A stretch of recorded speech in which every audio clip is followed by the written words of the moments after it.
Hello everyone, my name's Austin. This is my first YouTube video, and this is going to be a little cheat sheet, if you will, on this game called Perfect Shift. It is available on the Google Play Store only.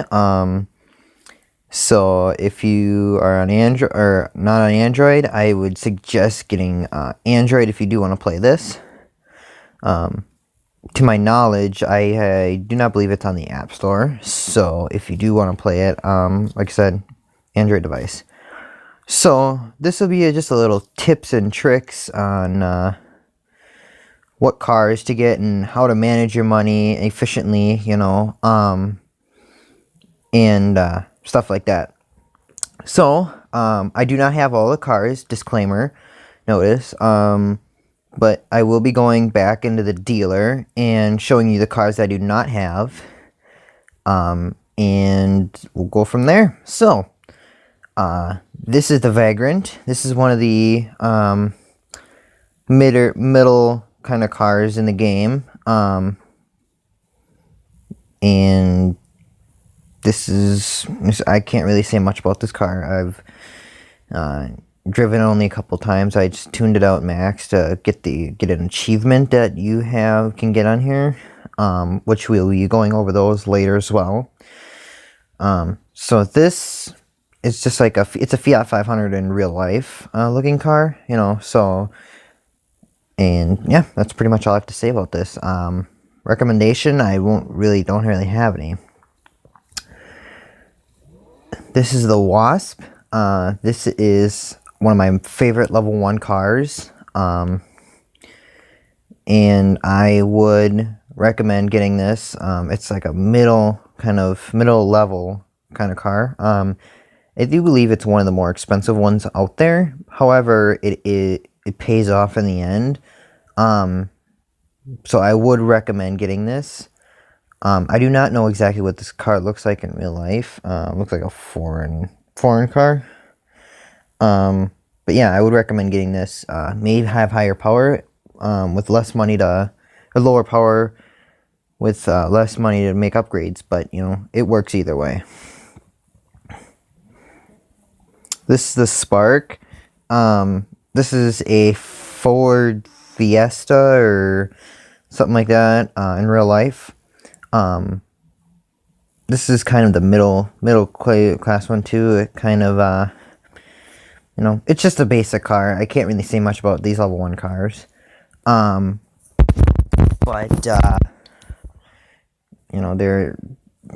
I really am stumped on this one. I don't really have any recommendations. But it's a matter of opinion on which cars you would like to buy and which ones you like to upgrade and all that. So, moving on. We got the Coyote. This is the first car that I started out with. It is the cheapest car you can get at $16K in the game. It looks like a foreign import car to me. I don't know exactly what kind of car it is for real. But, I started out with this car in this game due to the sole fact that it was cheap. So it was the cheapest car in the game. It had, it was one of the ones that were least powerful. So this one is, I can't remember what it was to start off with. I think it was 111. That's the least powerful car in the game, like I said. But I bought it for the sole fact where you can make more upgrades to it. And get the head start on upgrades. So, I recommend getting this one if you want make more upgrades and such, and do that. The Hornet. This is obviously a Volkswagen Bug in real life.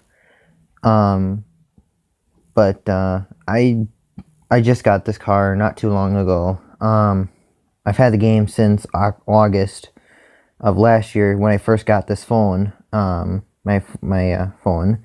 So I got this about mid-December last year. something around there. And so I really can't say much about it, other than it's a nice car. You know, I'd use it for mid campaign is when it's its strongest, like, you know, because it kind of starts off sucky, but you know, it gets really fast during the game when you make upgrades. And yeah, the fighter is one of the top 2 cars you can get in level 1 for part 2. It is a Ford Focus RS in real life, obviously modified so that they won't have to pay copyrights or anything. And this one is the least powerful out of the 2. Maxly upgraded. Obviously, I don't have it upgraded all the way. I have it 1679 up where it says fighter. But the max you can go is 2290. Which is close to the car I'm about to show next. This would be one of the recommendations I would make. But the Spider, this is the one that I was talking about, which is 2290 and 2297, 7 apart. But you know, this is the car I'd recommend getting for the part 2 of level 1. Obviously, as you can tell, it's like the Spider. It has a sort of what do you want to call it? A ricer sound to it, just like the Coyote does. And so I recommend getting this car because it's, 1, more powerful, and 2, it's one of the easier ones to learn the gears on. And so we move on to level 2. Level 2 is a little easier. For me, it was easier than level 1, you know, because I was just starting off the game. But this is the Scorpion. It's a Mitsubishi Lancer Evolution in real life. And I just bought this car a couple of weeks ago. It was in November, actually, I bought this car. I didn't start off the level with this car due to the sole fact that it didn't have a lot of power to it, you know, and you had to make a lot of upgrades. Beginning of the game itself, you have to choose the car from level 1. I went with the least powerful car, but I changed my way of thinking and I just went with this one. So the next one is a Wildcat. Obviously, you can tell it's a Mustang. This one I didn't start with either. It was either choice between this one and the Wolverine, which is the next one. It's kind of a tough decision. I mean, I like both of them, but I went with the more powerful one. You know, so I would recommend getting this car. I do love this car. Don't get me wrong, I don't have it fully tuned, but it is a very nice car overall. And just another disclaimer, I do not have all the cars upgraded, obviously, because I don't own every car. But I will point out the ones I do have fully upgraded and the ones I don't. So this is the Wolverine. This is the one I started level 2 off with. I love the car. Honest to God, I do. I can't figure out what it is in real life. I thought it was like a Hyundai Elantra at first, but then I'm like, no, it doesn't look like it, you know. So I don't know, but as of right now, I'm still trying to find what kind of car this is in real life. This one I do have fully upgraded, I believe. Let me double check here. Yep, this one I have fully upgraded. It's a really nice car. I love it to death. But you know, I can't say much more about it. It's just you'd have to find out for yourself which car you like better. I would recommend getting this one though. It is a very nice car and does really nice on the track, like with performance and everything. And one of my personal favorites, my Snake. Now, it's a Chevy Camaro, obviously in real life. If you're a car person, you know this. Obviously with modified, you know, copyrights and everything. And as you can see, I could kind of trick it a little bit with the rims. But this is the most powerful car to start off the second part of level 2. This is fully tuned at 3516. The other one, which I'm about to show you in a minute here, goes close to what this, they're pretty much close in performance rating, but this one does a better job, and it has an easier gear shift ratio. Meaning, like, you know, it just, 1, 2, 3, you know, stuff like that for a quarter mile. Now, this is the Fever. This is a Dodge Challenger. Obviously, again, modified for copyright purposes. But this one, it goes up to, oh, shoot, what does it go up to? 3513, I think? Yes, 3513. This one is, it's an okay one. I mean, I'm not too crazy for it, but it's one of those cars where it goes slow at first, but then it'll pick up slightly after, you know, once you're towards the finish line. Big end is what they call it in drag racing terms. So, and so ends level 3, or 2, I mean, excuse me. Now starts level 3. This is the Shadow. This is a car, I know I've seen this before in another game I played, Asphalt 8 Airborne, both available on Android and iOS, in case you didn't know. It's a very fun game, Asphalt 8. Trust me, I haven't been on it in a while, since all my data's on my iOS device. But anyway, this is one of the cars in there looks similar to this, but this is one of the cars to start off level 3. And I love it due to the fact that, you know, how do I want to put it? When you first start off the race, when you're revving the car, it just stay down by the 8,000 RPM mark. And then you're just pretty much shifting down there the whole time, you know, and you only use it like 4 gears in a quarter mile, or 5 gears a quarter mile, you know. It's just all drive. It sounds awesome to me personally. But I would recommend getting this, but I didn't start off with this personally. This is the car I started off with. The Shark. It looks like a Mercedes-Benz in real life. Some kind of Mercedes-Benz to me. This is the one I started off with due to the fact that I got a good deal with it on it. Because during the games, you're offered the behind the story, there's the girl you work with, Cheryl, I think her name is, and she'll say pop up every so often and say, hey, I got you a great deal, 30% off a Shark, you know, for example. That's how I got this car. I wanted to get the Shadow, but I'm like, you know what, I want to start level 3, I want to get through this game, so I just bought it, and I'm glad I did. I mean, it's a good car. It's a nice running car, but there's one big issue with it is when you first get it, don't get nitrous right away. Get the tires, because the tire spin is pretty bad on here once you first start out. And that's another tip I'm going to talk about later, is when the tires are spinning. The Ultimatum. Now, this car isn't the best looking, you know. The back end isn't very well detailed. However, the front end is well detailed enough. This car I would not recommend getting, due to the fact it's a nice car, don't get me wrong, but you cannot complete the second part of level 3 with it. You cannot complete the second part of level 3 with it. Because it only goes up so far, and the next car I'm going to show goes up further, because you have time races, and basically it's like a time trial. You have to beat the time in order to win the race.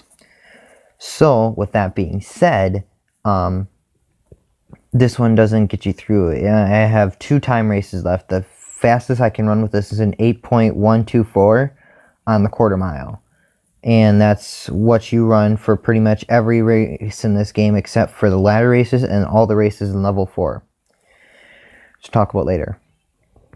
The Kronos, this is the car I recommend getting because this one will get you all the way through level 3, no problem. Second part of level 3, no problem. You know, in the real life, this is a Citroen Servolt looking car.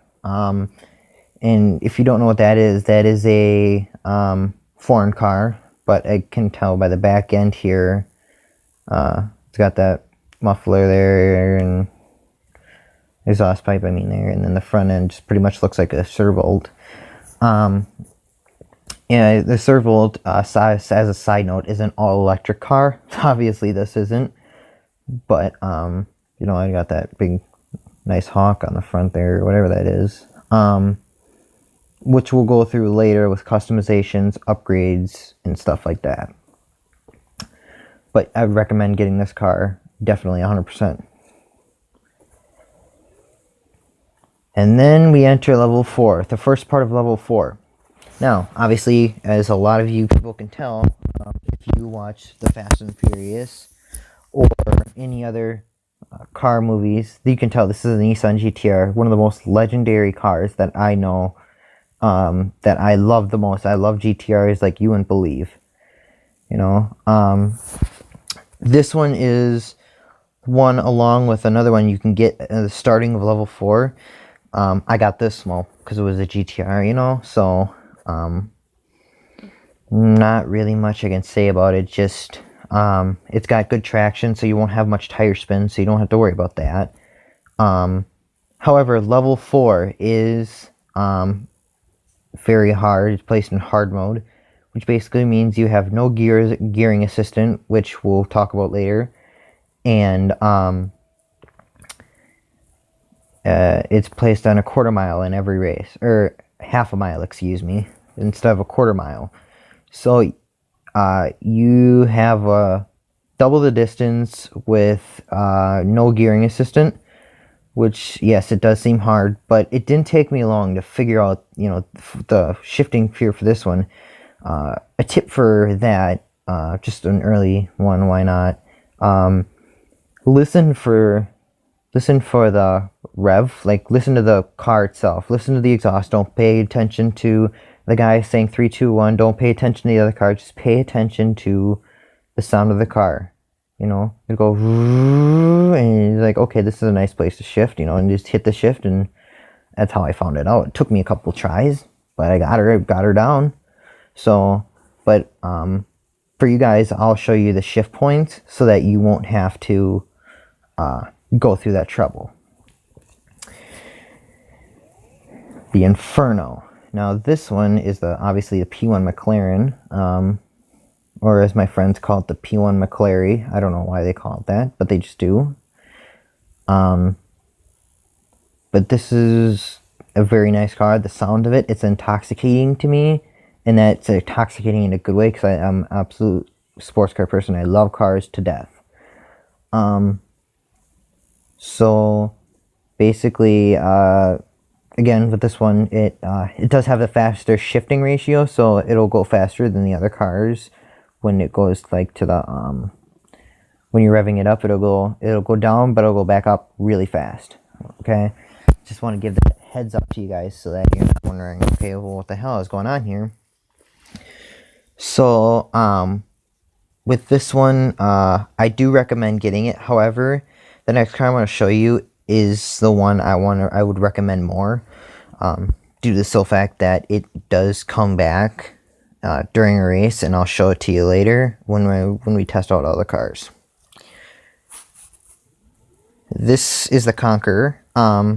This is a Chevy Corvette in real life. I think it's a Corvette Stingray in real life. I'm not entirely sure on that. But this one I got to start off level 4, the second part of level 4, since there's 3 parts to level 4. This is the second one. This one has a very easy shifting ratio. Practically it's, you know, one shift before, like, I'll just tell it, it's 6,500 RPMs and 7,000, around 7,000 RPMs for the next 3 gears, and then or next 3 to 4 gears, and then it goes down to about I want to say near 8,000 RPMs, and that's when it, that's when you're pretty much at the finish line. But this one does come back versus the Inferno. It'll shoot right past you like a speeding bullet. It'll pass you like you're standing still, depending on your and depending on your tune of your car or performance rating. This one I do not have fully upgraded, by the way. None of the cars in level 4 are upgraded fully, but this one is close to. Alright, and last but not least, ladies and gentlemen, this is the Wraith.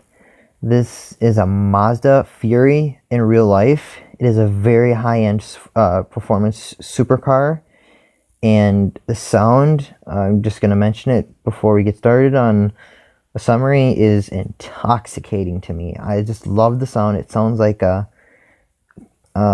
what do you want to call it? It sounds like a Ferrari pretty much, or sounds like a, sounds like a Pagani. That's it. That's what I was looking for.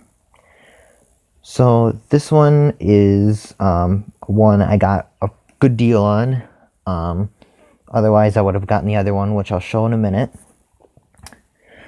But I cannot tell you how much I love this car. And it's similar to the Inferno when it comes to shifting. And if this video, I know, is kind of long, but it is a lot to go over. So let's speed things up and let's go through the cars that haven't been mentioned. Okay, starting back, the Spider PSE. Basically, it's the Spider, same car, just it has a higher max performance rating, and it's in black and orange, which looks pretty freaking cool to me. I don't know about you guys, but I personally want to get it, but I don't have enough diamonds. The Hawk. The Hawk is, I have no idea what kind of car it is. It's the best car you can get in level 1. Has a way better performance rating than the Spider. But again, I haven't raced it, so I don't know what it does and how it acts. So if you want to go and buy it, feel free to. And yeah. Now, the Wolverine PSE and the Snake PSE also exist. They're pretty much the same thing as the Spider PSE. They're a little bit better than the original car. Bullets. Now, this is a car that reminds me of Paul Walker. I know how he loves his Porsches, and this is one of them. I want to get this personally, just because I can, because I want to, but it's a very nice car. I've driven it in tournament races before. It's not a bad car, but I haven't raced it enough to know whether it's a good car or not to have to start to get or not. The Helios. Now this is one I want. It's a very nice sounding car. It reminds me of a Renault Clio Cup, kind of. It reminds me of like some kind of racing hatchback. This is another good one that I really want, but I have never driven before. So yeah, the Vortex. The Vortex I've never raced. I've raced myself, I've driven. Honestly, it is an ugly looking car.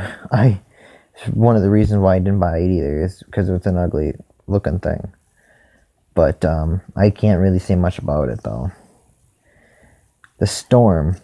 Now I haven't raced a car. I haven't raced against nor driven this car. So I have no idea how it acts. However, I do want to get it just to see what it does.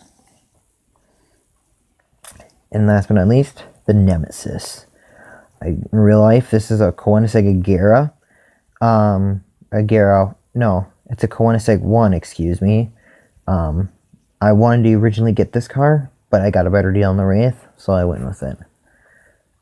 And I like the look of this car. I really want to get it, but you know, kind of hard to when you only have $9,000, right?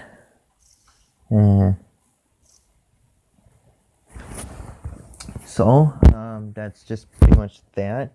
We're gonna go through customization really quick, and then we're gonna talk about upgrades, and then we should be good to race, and I'll just show you how the cars act. So color, obviously, you know, you're gonna have whatever color you want. You know, I chose black, obviously. In order to unlock custom, you have to buy it through like I think diamonds, or it's like $4.99 for the pack. You can custom color your paint, like try with the red, green, and blue, and you can slide it to whatever color you want. With vinyls, now these suckers are cool. Obviously, you can see I got the nice flames going on. You know, you can have whatever color you want. Again, custom is you have to buy, and the dark blue is not unlocked until you unlock it farther in the game. You know, so you have this whole bunch of different, you know, decals you can put on. Now the rims, there's a whole good selection of rims, and I don't have time to go through them all, but I just want to point out a few good ones that I've picked out, that I've seen over the days. And so here we go. All right, first of all, the one I have installed.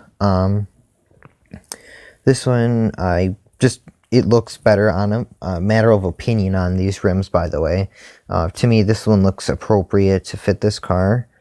You can have it in any color you want. Pretty much you got to install it with diamonds, though. Just a heads up, these neon, they're supposed to be neon ones. That one's gold, by the way. It looks pretty cool, but you know, break the scheme of mine. They used to be available only for season races, but they got rid of it since the recent update, so it's honestly pretty cool that they get have access to it. Now this one is orange to start off with. You know, you can choose from black, it's darker, you can have whatever color, red, yellow, blue, cyan, snot green, or whatever, gold. And then there's two other ones I want to pick out, just so that you guys have knowledge of them. Alright, we'll start off with this one. This is the one I have on my Snake. This looks pretty cool. It doesn't fit, in my opinion, it doesn't fit this car appropriately, but I do like the rims. It does cost diamonds, however, for pretty much every car. In the last one, the 8-spoke. This one, it doesn't fit this car personally, but I like this rim. It looks pretty cool. It does go with a lot of cars, but this one it doesn't, you know. So just a few preference. And then last but not least, before we race, upgrades. Obviously, you can tell I don't have this fully upgraded yet. But we got the engine, turbo, gearbox, tires, nitro, weight, and aerodynamics. As a personal player of this, obviously, you would think, oh no, go for power, go for, you know, horsepower and all that. That's not what you want to do. Actually, weight and aerodynamics have a lot to do with this, but usually what I start off with is tires and gearbox, or gearbox, engine, and tires. You know, I never start off with tires right away, and weight and aerodynamics can really wait, you know, but you want to make sure you get those up there. So, holy crap, it's been half an hour already. Wow, shit. Excuse my cussing, but alright, well, I'm just going to do this. I'm going to keep it short, leave it at about a half an hour. This is just a tutorial to go through the cars. I'm going to be making another video that goes through the racing process, and so hope you enjoyed. You know, not to sound like a mean guy, you know, if you want to subscribe. If you don't, you don't have to. But I would appreciate it if you do like the video. Comment on it, share it with your friends, do whatever. So I'm Austin. See you later, and thanks for watching.